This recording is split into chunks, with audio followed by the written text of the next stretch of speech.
Hello guys, आज के इस वीडियो ट्यूटोरियल में हम देखेंगे एसक्यूएल के एग्रीगेट फंक्शन का यूज़ करना और कौन कौन से फंक्शन हैं ये सम, एवरेज, मैक्स, मीन और काउंट। तो फर्स्ट देख लेते हैं introduction of aggregate function. Aggregate function in DBMS take multiple rows from the table and return a single value according to the query. Aggregate function SQL का built in function होता है और वो किसी भी टेबल के मल्टीपल्स रो पे work करता है। जैसे नीचे प्रोडक्ट टेबल दिया हुआ है और यहाँ पे नंबर ऑफ रोज दिए हुए हैं, ठीक है। तो किस एग्रीगेट फंक्शन क्या करता है, किसी भी टेबल के मल्टीपल्स रो पे वर्क करता है और कोई भी एक सिंगल वैल्यू को रिटर्न करता है, ठीक है। कोई भी सिंगल वैल्यू रिटर्न करना इट मीन्स, अब ये हम आगे देखेंगे कैसे सिंगल वैल्यू रिटर्न करेगा। जैसे अगर हम लोग यूज़ करते हैं count function, the count function returns the number of rows in the result, it does not count the null value. Count function क्या करेगा, इस टेबल में नंबर ऑफ रिकॉर्ड कितने हैं उसको रिटर्न करे। इट मीन्स यहाँ पे जैसे आप देख रहे हो टोटल नंबर ऑफ रिकॉर्ड 6 है, तो काउंट फंक्शन क्या करेगा 6 रिटर्न करेगा, ठीक है। नेक्स्ट क्या है एवीजी फंक्शन। एवीजी फंक्शन क्या करेगा, किसी भी टेबल में किसी भी पर्टिकुलर कॉलम का वो एवरेज वैल्यू निकाल करके वो रिटर्न करेगा। सम, ये भी सेम वर्क है कि ये भी किसी टेबल में किसी पर्टिकुलर कॉलम में कॉलम के वैल्यू को सम करके सिंगल वैल्यू रिटर्न करेगा। मीन, ये भी किसी भी पर्टिकुलर टेबल के किसी कॉलम पे मिनिमम वैल्यू को आइडेंटिफाई करके रिटर्न करेगा। मैक्स, किसी भी टेबल के किसी भी कॉलम में लार्जेस्ट वैल्यू जो होगा, हाईएस्ट वैल्यू जो होगा, उस वैल्यू को वो रिटर्न करेगा।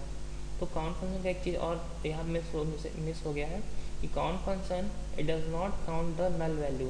इट मीन्स जैसे यहाँ प्रोडक्ट नेम जो कॉलम है वहाँ पे जो 6 नंबर जो नेम है वो नल वैल्यू स्टोर किया हुआ है, ठीक है।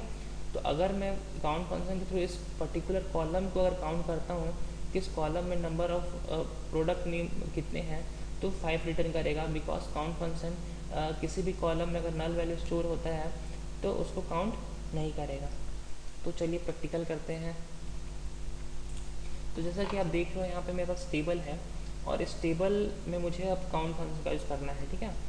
तो काउंट फंक्शन का यूज़ हम लोग सेलेक्ट के साथ ही करते हैं। Select count small bracket open asterisk from table name is product. तो यहाँ देखो काउंट फंक्शन क्या किया, जैसे मैंने यहाँ पे यूज़ किया count asterisk, it means all, कि टेबल के ऑल रिकॉर्ड को काउंट करेगा। तो यहाँ पे टोटल नंबर ऑफ रिकॉर्ड कितने हैं 6, तो यहाँ पे वो 6 रिटर्न किया। बट काउंट फंक्शन के साथ मैं थोड़ा चेंज कर रहा हूँ। यहाँ पे अब मैं पर्टिकुलर कॉलम नेम दे रहा हूँ प्रोडक्ट नेम। तो देखो क्या रिटर्न करता है, सॉरी,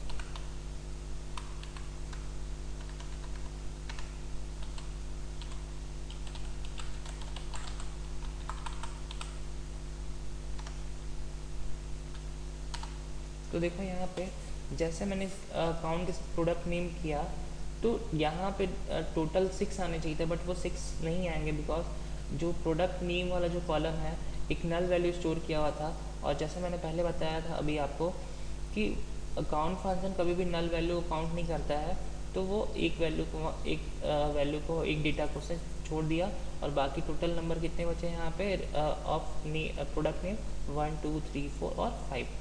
उसके बाद हम देखेंगे यहाँ पे एवीजी फंक्शन का यूज़ करना। एवीजी फंक्शन को भी हम लोग सेलेक्ट के साथ ही यूज़ करते हैं।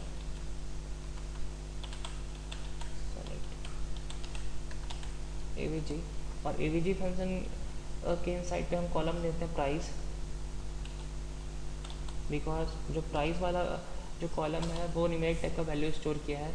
तो एवीजी फंक्शन को हम के इनसाइड पे हम लोग ऐसे कॉलम देंगे जो न्यूमेरिक टाइप की वैल्यू स्टोर किया हुआ है। तो हम प्रोडक्ट नेम और प्रोडक्ट आईडी वगैरह नहीं देंगे बिकॉज हमको इनके साथ कोई कैलकुलेशन वगैरह परफॉर्म नहीं करना है।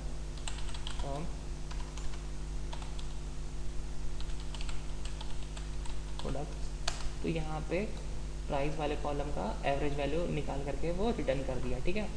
तो यहाँ पे अभी काउंट हो गया और एवरेज हो गया। तो यहाँ पे जैसे आप लोग काउंट देखे वो भी 6 वैल्यू रिटर्न कर रहा है और इट मीन्स इंटीजर टाइप का वैल्यू रिटर्न कर रहा है या इट मीन्स नंबर है। एवीजी भी क्या कर रहा है, मल्टीपल्स रो पे वर्क कर रहा है और वो सिंगल वैल्यू रिटर्न कर रहा है। काउंट भी मल्टीपल्स रो पे वर्क किया और सिंगल वैल्यू रिटर्न किया। उसी टाइप से हम देखेंगे सम का यूज़ करना। पहले select sum column name price from products. तो ये क्या किया, जो प्राइस था उनके मल्टीपल्स रो पे वर्क किया और इन प्राइस को ऐड करके सम करके यहाँ पे वैल्यू को, सिंगल वैल्यू को रिटर्न कर दिया। ठीक है, ये भी सिंगल वैल्यू रिटर्न करता है, इट न्यूमेरिक टाइप का वैल्यू रिटर्न करता है सम फंक्शन भी। उसके बाद हम देखेंगे मीन फंक्शन का यूज़। तो अगेन सेलेक्ट यूज़ करते हैं, सेलेक्ट मीन। अब मीन के इनसाइड पे हम लोग प्राइस लिखते हैं, price column name from table name is product. तो यहाँ पे 10 रिटर्न किया, ये भी मल्टीपल्स रो पे वर्क किया और यहाँ पे लोएस्ट वैल्यू क्या है यहाँ पे इस कॉलम में 10, तो वो 10 रिटर्न किया। अब यहीं पे हम लोग मैक्स करते हैं तो देखो क्या रिटर्न करता है, जो इस कॉलम जो प्राइस वाला जो कॉलम है उसमें हाईएस्ट वैल्यू क्या है 22, तो वो 22 को रिटर्न किया। तो यहाँ पे आप लोगों ने देखा कि जो एग्रीगेट फंक्शन है वो मल्टीपल्स रो पे काम करते हैं और सिंगल वैल्यू रिटर्न करते हैं। और सिंगल वैल्यू किस टाइप का रिटर्न करते हैं, वो न्यूमेरिक टाइप के सिंगल वैल्यू को रिटर्न करते हैं। ठीक है, तो ये आज का हमारा ये टॉपिक था कि MySQL के एग्रीगेट फंक्शन क्या होते हैं और उसका भी प्रैक्टिकल मैंने आपको यहाँ पे करके दिखा दिया। Okay, thank you.